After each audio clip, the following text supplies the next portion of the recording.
ये है दिल्ली क्राइम मोर्चा news network. इससे बड़ा दुख शायद संसार में कुछ नहीं हो सकता कि इन बच्चियों को ये मालूम नहीं है कि इनके पिता अब नहीं रहे। बच्ची भी रो रही है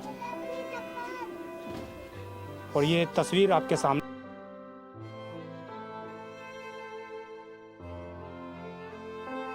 मेरे से बोल के गए कि मैं 5 बजे आ जाऊंगा।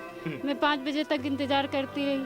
फिर मैं शाम को मैं सोची कि अब शायद लेट लपेट हो जाता काम में, तो मैं उनको 8 बजे तक इंतजार किया। 8 बजे जब नहीं आए उसके बाद मैं खोजना स्टार्ट कर दी। खोजती रही, मुझे कहीं नहीं मिले। हमारे देश के मजदूर की क्या हालत है वो देखिए आप। ये छोटा सा सिलेंडर 500 रुपये 300 रुपये सिलेंडर है इन दिनों रेट में। ये चूल्हा शायद कई दिनों से नहीं चला इस घर के अंदर। सूचना उनको मिली कि वहाँ चौकी लेके गए हैं। जब चौकी लेके गए तो वहाँ से वो चौकी आए। चौकी से उन्हें ये कह दिया गया कि वहाँ जाओ प्रहलादपुर थाने, वहाँ लेके गए।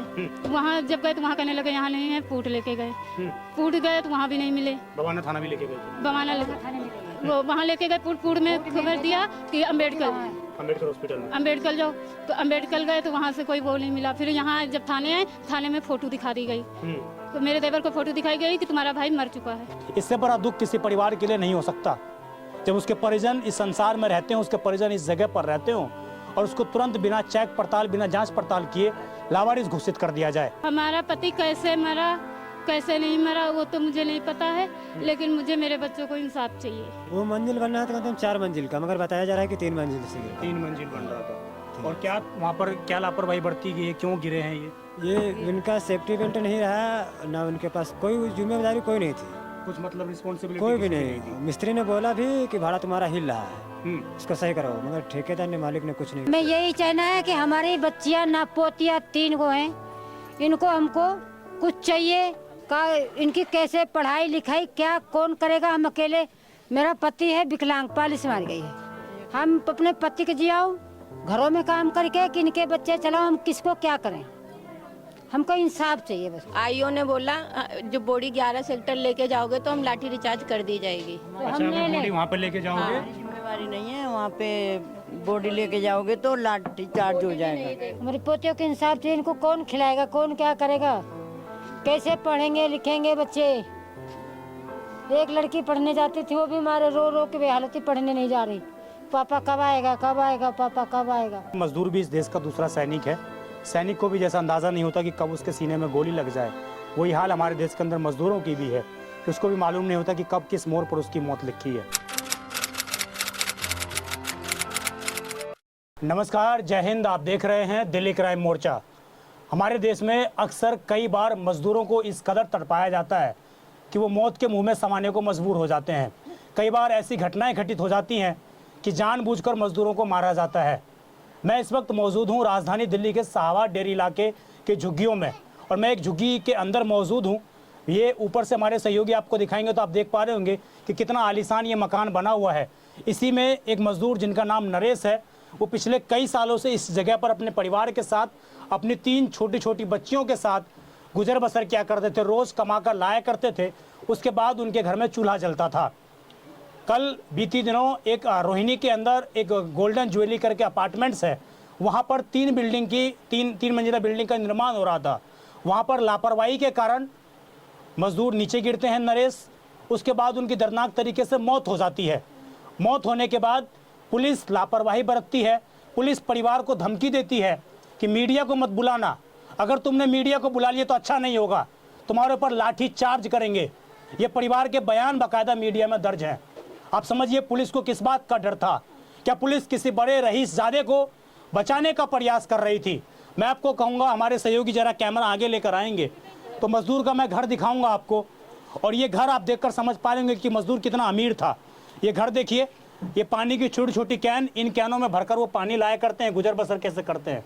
ये घर की स्थिति दिखाइए, क्या कभी भी ये घर जो है नीचे गिर सकता है, एक झटके में नीचे गिर सकता है।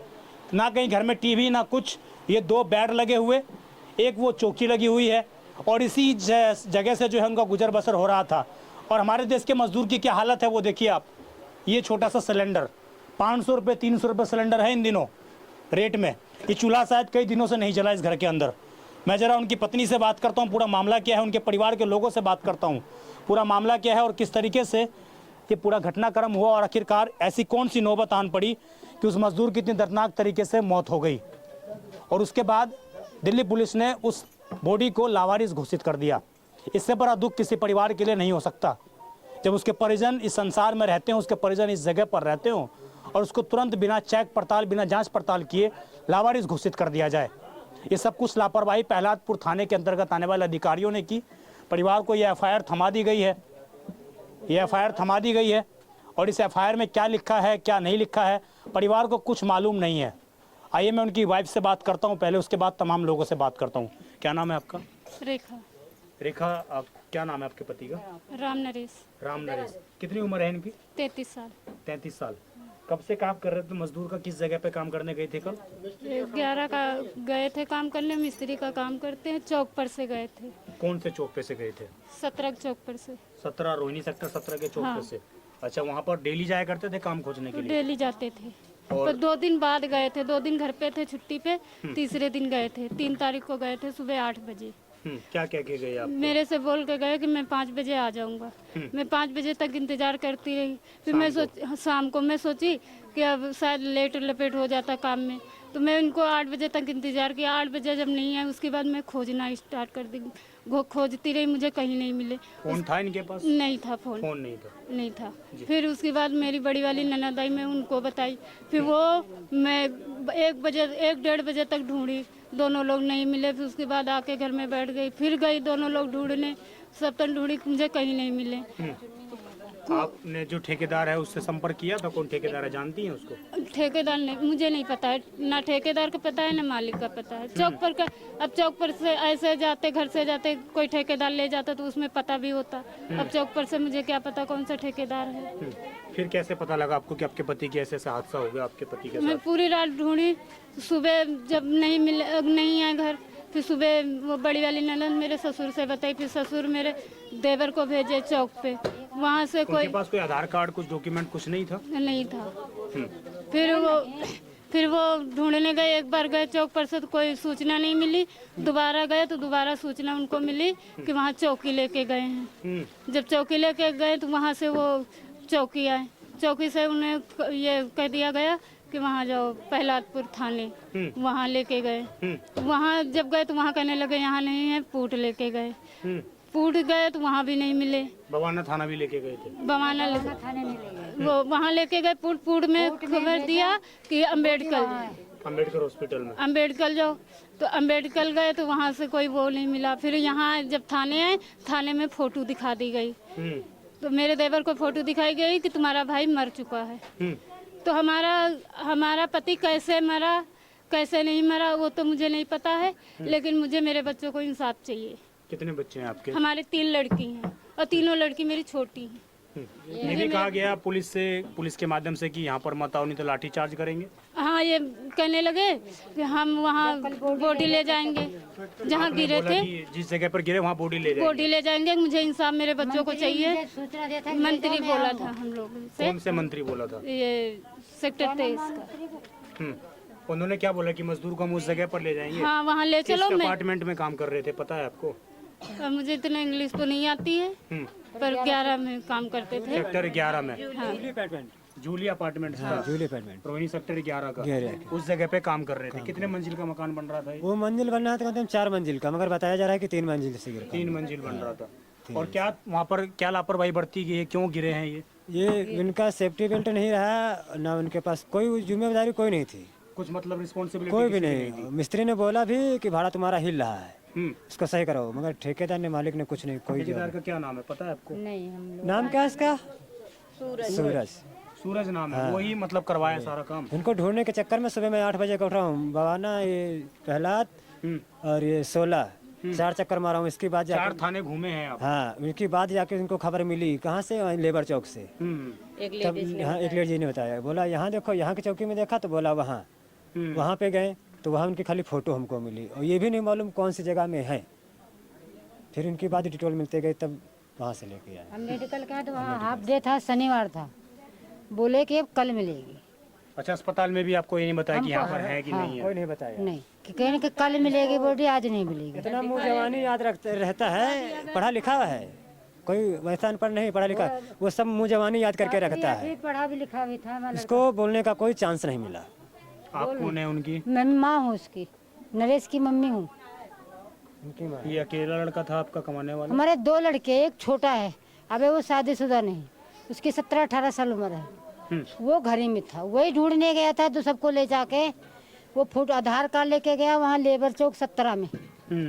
तो वह 17 में गया तो वहाँ बोला कि हाँ ये लड़का तो कल आया था यहाँ 4 पहिया गाड़ी में, पर वो बोल नहीं रहा, चोट लगी है, गिरा है। कहाँ से गिरा है? नहीं तो कहें जाओ चौकी में भी। देखो चौकी में आधार कार्ड लेके गया तो उनको वो फोटो आधार कार्ड दिखाया, जब तो उसको फोटो दिखाया मोबाइल पे, तो बोला वहाँ पे जो मजदूर साथी काम कर रहे थे उन्होंने भी बात को छुपाया। हाँ कोई नहीं मिला हमें, वे लोगों को दिखाया गया हो, वे लोग फोटो हमने अपना आधार कार्ड दिखाया उनको। ये बंदा काम पे आया था, घर नहीं गया है मेरा अभी भाई। ये इसी घर में रहते हैं वो? यही घर किराए पे है कैसे? नहीं ये अपना है, अपना है आपका हाँ ये? जुग्गी है इसकी हमारा। हालत तो बहुत खराब है, वही कमाने वाले थे। वही कमाना, उसी से यही बात कहते थे भैया इसको कराओ करो।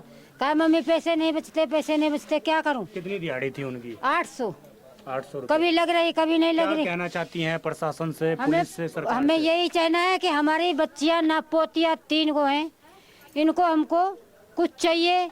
का इनकी कैसे पढ़ाई लिखाई क्या कौन करेगा? हम अकेले, मेरा पति है विकलांग, पालिश मार गई है। हम अपने पति के जियाओ घरों में काम करके कि इनके बच्चे चलाओ, हम किसको क्या करें? हमको इंसाफ चाहिए बस। ये पिता है?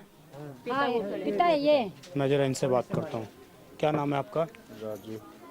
आपके ही लड़के थे जो ये काम कर रहे थे? हाँ ये जो पूरी घटना सुनी है आपने, हाँ आपका लड़का अब नहीं रहा, हाँ। किसकी लापरवाही मानते हैं, किसकी वजह से सब कुछ? अरे ये मकान मालिक के वजह से हुआ लापरवाही, पूरी मालिक की वजह से। जब सेफ्टी बेल्ट नहीं है उसके पास, हेलमेट नहीं, जूता नहीं, तो क्यों चढ़ा दिया उस पे? और पैर हिल रही थी, उसमें लिखा है पैर हिल रही थी। हम तो गए नहीं देखने, हम तो खुद अपाहिज है, हम गए नहीं देखने। बस पुलिस ने क्या व्यवहार किया आप लोगों के साथ? पुलिस ने सर ये ज्यादा जोर नहीं बोल पाएंगे, इनके पालिश मारी बोलेंगे, ज्यादा बोलेंगे तो दिक्कत हो सकती हाँ है। दिक्कत हो। पुलिस ने क्या व्यवहार किया आप लोगों के साथ? पुलिस हमको मिली ही नहीं, हमारे से व्यवहार क्या करेगी? हमें पुलिस ने लाठीचार्ज की भी धमकी दी हाँ वो अब मेडिकल में दी गई थी, बोले हैं। अब मेडिकल में दी गई थी। बोले आईओ ने बोला जो बॉडी 11 सेक्टर लेके जाओगे तो हम लाठी रिचार्ज कर दी जाएगी। अच्छा, अगर बॉडी वहाँ पे लेके जाओगे? जिम्मेवारी नहीं है, वहाँ पे बॉडी लेके जाओगे तो लाठी चार्ज हो जाएगा। हॉस्पिटल में अगर जिस जगह पर मजदूर की मौत हुई थी, 11 सेक्टर में जहाँ लेके जाओगे सोसाइटी में, तो लाठी चार्ज होगा, हमारी जिम्मेवारी नहीं होगी। यहाँ से कितना दूर होगा वो जगह जिस जगह पर यह हादसा हुआ है? ये 2-2.5 किलोमीटर है। 2-2.5 किलोमीटर है। 2.5 किलोमीटर है। और यहीं पर काम कर रहे थे? यहाँ नहीं काम कर रहे थे, सेक्टर 11 गोल्डन जुबली अपार्टमेंट में। मैं जरा उन 3 बच्चियों को आपको दिखाना चाहूँगा। और ये बच्चियाँ जो हैं, एक बार बेटा इधर आओ, आप इधर आओ। एक ये बच्ची है, बेटा आप इधर आओ। एक ये बेटी है और एक और बेटी है, 3 बेटी हैं ये। और ये तीनों बेटियां जो हैं अब अनाथ हो गई हैं। इनको मालूम नहीं कि इनके पिता आज से नहीं आएंगे इनके घर पर। आप समझिए इससे बड़ा दुख शायद संसार में कुछ नहीं हो सकता कि इन बच्चियों को ये मालूम नहीं है कि इनके पिता अब नहीं रहे। और ये स्थिति जो है कहीं ना कहीं लापरवाही के कारण हुई है। उन मजदूरों की मौत, ये बच्ची बोल लेती है। क्या नाम है बेटा आपका? वैष्णवी। कब गए थे पापा काम पे कल? 3 तारीख को। 3 तारीख को। क्या बोल के गए थे आपको? 5 बजे आ जाऊंगा। 5 बजे आ जाऊंगा ये बोल के गए थे आपको? अभी नहीं आए हैं पापा? कहाँ हैं पापा आपके?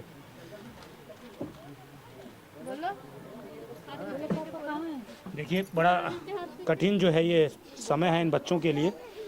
और मैं इस खबर के माध्यम से ये कहना चाहूँगा कि उनकी बीवी अभी बिलख रही हैं, बच्ची भी रो रही है। और ये तस्वीर आपके सामने है। मैं कहूँगा कि तमाम जो सामाजिक संगठन हैं, जो वकील हैं, जो सामाजिक सेवा करते हैं, उन लोगों से मैं निवेदन करूँगा कि ये इनका झुग्गी नंबर है, दिखा देंगे ज़रा। ये इनका झुग्गी नंबर है, JH number A214 Madrasi camp Sahabad dairy. ये इनकी पूरी लोकेशन है। इस जगह पर आकर आप इस परिवार की सामाजिक आर्थिक रूप से जो है मदद कर सकते हैं। कि माँ रो रही हैं, अभी बिलख रही हैं, क्या सरकार से आप कहना चाहती हैं? कुछ नहीं चाहिए हमें, हमारी पोतियों को बस इंसाफ चाहिए। हमारी पोतियों को इंसाफ चाहिए। इनको कौन खिलाएगा, कौन क्या करेगा, कैसे पढ़ेंगे लिखेंगे बच्चे। एक लड़की पढ़ने जाती थी, वो भी हमारे रो रो के बेहालती, पढ़ने नहीं जा रही। पापा कब आएगा, कब आएगा, पापा कब आएगा। बच्चों को भी पता नहीं, उनको कुछ मालूम नहीं। खाली कल देखा था तो रो रही, जिस दिन वोट है उसी दिन से रो रही। छोटी वाली तो कहती है अभी पापा आएंगे, चीज़ लेके आएंगे, पापा चीज़ लेके आएंगे। ये बड़ी मार्मिक तस्वीर है, बीवी भी इनकी रो रही हैं इधर। और बड़ी मार्मिक तस्वीर है ये कि कहीं ना कहीं कैसे एक मज़दूर की क्या ज़िंदगी होती है। महज घर से बाहर निकलना और घर से बाहर निकलने के बाद एक लाश के रूप में अपने घर पर वापस लौटना। आप समझिए, मज़दूर भी इस देश का दूसरा सैनिक है। सैनिक को भी जैसा अंदाज़ा नहीं होता कि कब उसके सीने में गोली लग जाए, वही हाल हमारे देश के अंदर मज़दूरों की भी है कि उसको भी मालूम नहीं होता कि कब किस मोड़ पर उसकी मौत लिखी है। और ये स्थिति लगातार राजधानी दिल्ली में बिगड़ती जा रही है। इनकी परिवार का मजदूर कार्ड था आपका कि नहीं था? नहीं, कुछ नहीं था। नहीं। इनका कुछ भी डॉक्यूमेंट्स नहीं था। तो मैं उम्मीद करूंगा तमाम प्रशासनिक आला अधिकारियों से कि ये मैंने एड्रेस दिखा दिया पूरा, और तमाम जो लोग हैं उनको ये मैंने एड्रेस दिखा दिया कि यहाँ पर आएँ सामाजिक संगठन और आज मदद करें। तमाम बजरंग दल, तमाम हिंदू संगठन यहाँ पर आएँ, इस परिवार के आर्थिक रूप से, सामाजिक रूप से मदद करने का प्रयास करें। और जिस बिल्डिंग वाले की लापरवाही के कारण ये पूरा हादसा हुआ, उसको सलाखों के पीछे पहुंचाने का काम किया जाए। इसमें ये तो लिख लिया गया एफआईआर में कि निर्माण स्थल पर लापरवाही के कारण मौत हुई है, इस कारण ये एफआईआर लिखी गई है। लेकिन क्या इसमें कोई कठोरतम कार्रवाई होगी? तो इसका जवाब है नहीं, क्योंकि गरीब परिवार लड़ नहीं पाएगा। ये गरीब परिवार कोई वकील नहीं खड़ा कर पाएगा। इसलिए इस केस को रफा दफा करने का भी प्रयास दिल्ली पुलिस के माध्यम से स्थानीय थाने में की जा रही है। इस खबर पर आपकी जो भी राय हो कमेंट जरूर करिएगा। अपने और अपनों का बहुत ख्याल रखिए। आप देखते रहें दिल्ली क्राइम मोर्चा में विजय ठाकुर। धन्यवाद।